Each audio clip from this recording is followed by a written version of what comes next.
Hello, I am Wanderer001 and this is my review of the Garmin Nuvi 2599 LMT HD. Might be a bit of a mouthful, but each of those numbers and letters designates a particular form factor and function of the GPS.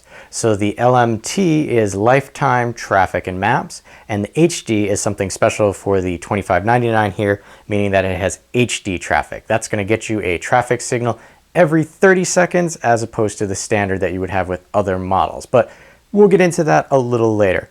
I'm going to break this up into several different videos. If you've seen any of the GPS videos I've done before, I break it up to try and keep it so that if you're looking for particular information, you can check that out in one video instead of having to scrub through an entire video.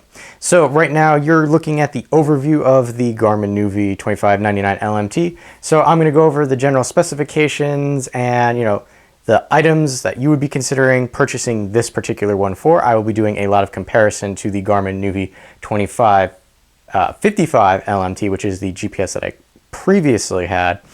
So just note that I'll be throwing in a lot of comparisons with that.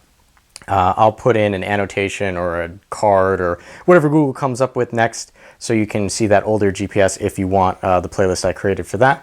So right now, I guess I'm going to give you like the home shopping network overview of the 2599 LMT HD right now.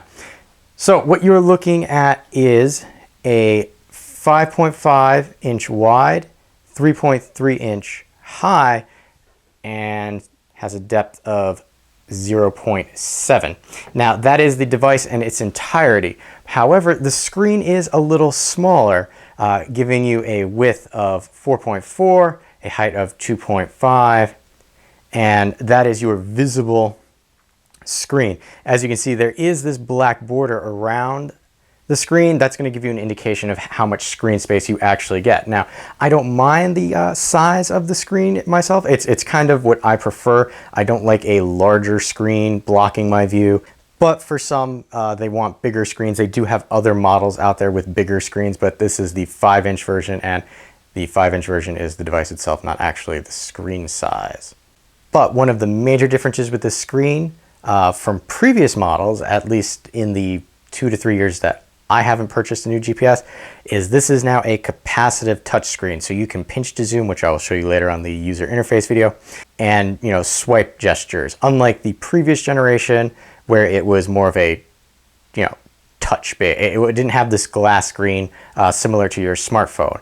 One downfall is, like your smartphones, if you're wearing gloves, it cannot be used with capacitive touchscreen unless you have special gloves. However, this model does have voice commands, which is rather nice, so you don't have to take your hands off the wheel and you can just navigate using your voice. But again, later video. It comes with an internal lithium-ion battery, and it says it has 2 hours of battery life. I'm going to tell you right now, there's no way it's 2 hours of battery life. Even at 50% of screen brightness, it did not last me 2 hours. But you do have a charging cable that comes with the device. I should mention that it is lifetime traffic, but the traffic receiver is actually built into the GPS itself. So you only need a charger, as opposed to in the past where you actually needed the traffic receiver. And this little dangly bit here always concerned me about possibly weighing down the GPS as it was mounted to the car. So we're going to bring this up a little bit, and I've explained to you what the front here, screen-wise looks like. You'll notice on the front there is a microphone there. As I stated before, that is because it does come with voice commands. If we look at the sides, there's nothing really special going on here. They did change the shape and design of it. It's it's definitely more streamlined. It's got that odd wave shape to it. Top, front, and bottom are all going to be glossy plastic, which will, except for the front, which is glass, will catch fingerprints. On the underside here, there's a spot for a micro SD card. You use that to expand the storage for the maps, because you can update the maps, because it's lifetime maps, 4 times a year for the usable duration of the device, meaning when Garmin thinks that this device is too old, it will stop supporting maps. Like I said, the 2555 LMT that I have is about 3 years old, 4 years old now, and it still receives lifetime maps, no problem. With the internal storage, you're looking at a solid state drive that is 7 gigabytes in size. So even though the maps keep getting larger, you're not going to have a problem for a little bit of time. You'll notice here, this is your USB charging port, which is slightly protruding in the back, which I thought was a little odd at first and concerned me, but it's in there really good. It doesn't wiggle around or anything like that.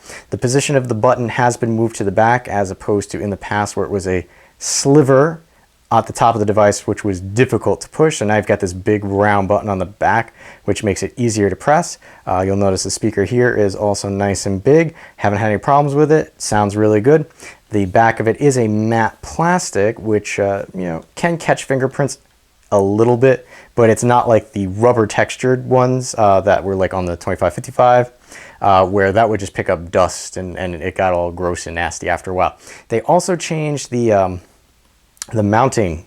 In the past, speaking of the past, 2555 had this clip that went around the entire device and then attached to the ball joint, which would then be mounted to your window.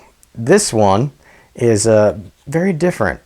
It's just a little push and this comes loose and it's just a disc, and there's hollow cutout in the back of the GPS, which the disc just slips into and locks into place. And it is pretty secure. I have not had any issues with this falling out in the 2-3 months that I've been testing and using this GPS.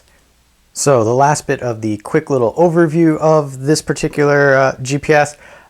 We covered voice commands. It is Bluetooth compatible, so you can pair it with a cell phone.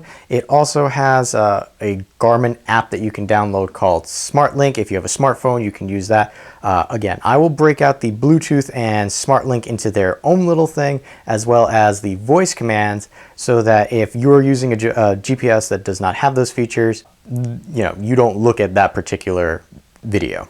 This device also has the Garmin Real directions. So not only do you get these spoken street names, such as turn left on Main Street instead of turn left in 400 feet, you get real directions, which are turn left at the upcoming street light or turn right at McDonald's. Now, I've had the device, like I said, for like 3 months, and those type of directions come up sporadically. I'm not sure what triggers them.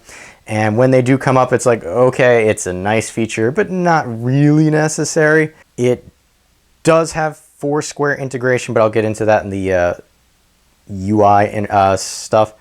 So the last bit that I'll leave you with for the overall, overview of the GPS here is, I'm going to give credit where credit is due. GPS City has a nice breakdown of all the model numbers and what specifications pertain to what number and so forth. So as I said, I keep referencing other videos, and to help people who may be looking at the 2599 and wondering what features does this have as opposed to some of the other model numbers, I'll link to GPS City's video so you can take a look at that. But I will also let you know that as long as you're not looking for the HD traffic, which is special to the 2599 here, the 2589, 2689, and 2789 are going to be exactly the same feature set as this minus the HD traffic. So that means it'll have voice commands and Bluetooth integration. And the 2539 and 2639, similar feature set except no HD traffic, no Bluetooth, and no voice commands. Aside from that, if you want to know, 25 indicates the screen size. So the 26 is a 6-inch screen and 27 is a 7-inch screen. But there you're kind of getting into tablet sizes and not really quite what I would want for a GPS size. But with that said, thanks for watching the overview. If you're looking to find out more information about the 2599 card or annotation or whatever Google has happening now, and you'll see the rest of the video set that I have for this. Thanks for watching.